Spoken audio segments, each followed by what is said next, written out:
Hi, I'm Ava. You know what's funny? 10 years ago, if someone had told me I'd be running a successful tech company while raising an incredible 8-year-old, I would have laughed. Yet here I am, doing exactly that. Life has a way of surprising you.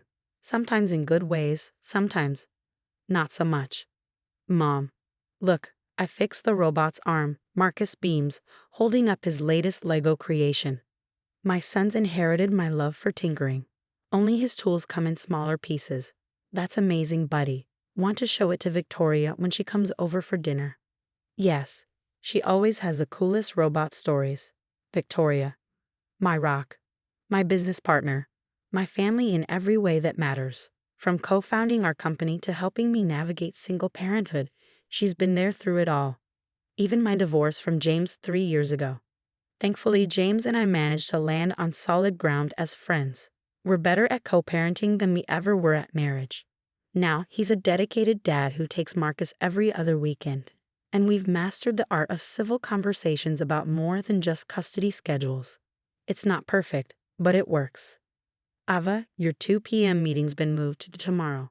Victoria pops her head into my office, then spots Marcus. Hey, little engineer. What masterpiece are you working on today? Before Marcus can dive into an enthusiastic explanation, the office door bursts open. My parents stride in like they own the place, with my brother Richard slouching behind them.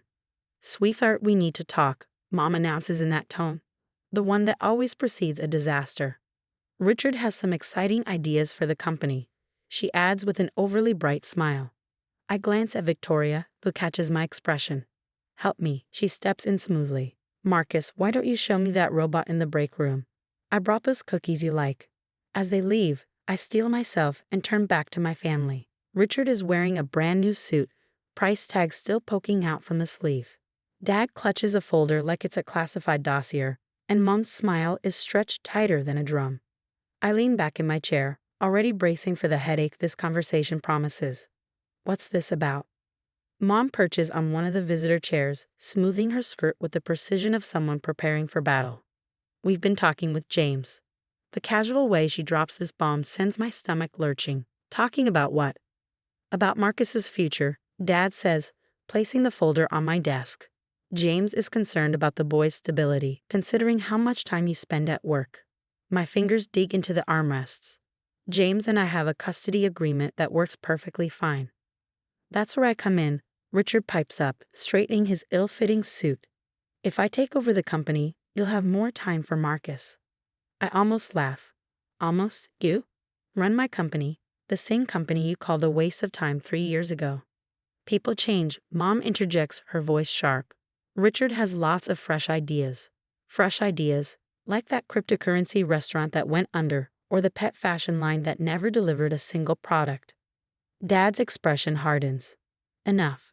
Mom's tone softens, but her words are ice. Here's the situation, Ava. Either Richard takes over as CEO or we support James in seeking full custody. The world tilts sideways. You're blackmailing me, using my own child. Don't be dramatic, Mom waves her hand dismissively. James agrees Marcus needs more stability. We've already discussed custody modifications. My office door opens and Victoria walks in, her tablet in hand. Her timing, as always, is impeccable. Sorry to interrupt, but Ava, you need to see this. She places the tablet in front of me, her expression sharp. I did some quick research on Richard's business history. The screen lights up with lawsuit filings, bankruptcy records, and a series of unflattering news articles. Richard's face drains of color as Victoria reads aloud. 6 failed businesses in 4 years. 3 pending fraud investigations. Over $2 million in personal debt. And a recurring habit of losing investor money in Vegas. That's private information. Richard snaps, jumping to his feet. Actually, it's public record. Victoria's smile is razor sharp. You know what else is public record? Conspiracy to commit custody interference. Recording conversations without consent. Using custody threats for financial gain. Mom's perfectly composed face falters. We're only trying to help. By threatening to take my child? My voice is steel, and forcing me to hand over my company to someone who couldn't run a lemonade stand. You've always been selfish, Dad starts, but I cut him off. Get out? Now, I stand, hands flat on my desk. And if you ever try to use my son as leverage again, my eyes burn into theirs. Let's just say I've learned a thing or two about hostile takeovers. Richard practically runs from the room, but Mom hesitates at the door, her expression hardening. We're your parents, Ava. We know what's best. As the door shuts behind them, Victoria turns to me. I have a plan, but you're not going to like it. Neither of us notices Marcus's forgotten Lego robot sitting on my desk, its tiny recorder light blinking red. Later that evening, I'm on the phone with Mom, my voice steady. I need time to consider your proposal. This is a big decision. That's all we're asking, sweetheart, she replies, her tone sickly sweet. Just think about what's best for everyone. After hanging up, I turn to Victoria in my home office. They bought it. Did we get everything? Crystal clear, she taps her laptop. Including the original threats from your office. Plus, the PI's report just came in. The private investigator's findings are damning. Dad's real estate business is underwater, and they've mortgaged their house 3 times. Records show they've been funneling money to Richard's gambling habit for years. They're not after the company for Richard, Victoria says grimly. They need it to save themselves. My phone buzzes. It's James. Your mother just called me, he says, his voice tight with anger. Tried to convince me to file for full custody. Said you agreed to step down from the company. James, I can explain. No need, he interrupts. I recorded the whole thing. Marcus is thriving with you, Ava. I'm not letting them use our son as a pawn. Relief floods through me. Thank you. The lawyer's already drawing up a restraining order. But heads up, Richard was asking weird questions about your company's security system last week when he picked up Marcus. Victoria's already pulling up the security feeds. There he is, she mutters, pointing to footage from the server room. We watch as Richard sneaks in late at night, plugging a device into the main servers. It's a data theft device, Victoria confirms. Amateur hour. He triggered 3 silent alarms and smiled right at the camera. My phone pings. A text from Mom. Richard's starting Monday. We'll handle the paperwork. Perfect timing, Victoria says, pulling up a document. I text back, family meeting tomorrow. My office, 9:00 a.m. They won't know what hit them, Victoria says, watching me sign the final affidavit. That's the point. I pick up Marcus's Lego robot, its hidden recorder now safely backed up. Nobody threatens my family. My phone lights up with another text from James. Count me in for tomorrow. Those trust fund documents your PI found. Interesting. Victoria raises an eyebrow, ready for the final act. I glance at Marcus, peacefully doing his homework in the next room, blissfully unaware of his grandparents' schemes. More than ready. Time to show them exactly who they're dealing with. At 9:00 a.m. sharp, my parents and Richard swagger into the conference room, as if they own the place. The board members are already seated.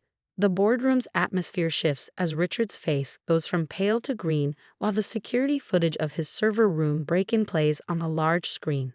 What's this? Mom's smile falters. This was supposed to be a private meeting. Nothing in my company is private from its board, I reply, nodding to Victoria. She advances the presentation. Attempted corporate espionage, Victoria states, clicking to the next slide. The screen fills with recorded conversations, proof of their custody threats as a means of seizing control of my company. Dad jumps to his feet. Now wait just a minute. The conference room door opens and James walks in with our lawyer. Perfect timing, I say, gesturing to the empty seats. We were just getting to the trust fund fraud. Trust fund fraud? Mom's voice is barely a whisper, her eyes wide. Yes, I say evenly. The money Dad's been embezzling from Richard's trust fund to cover gambling debts. The same money you're trying to recoup by stealing my company. Richard whirls on Dad. You said that money was invested.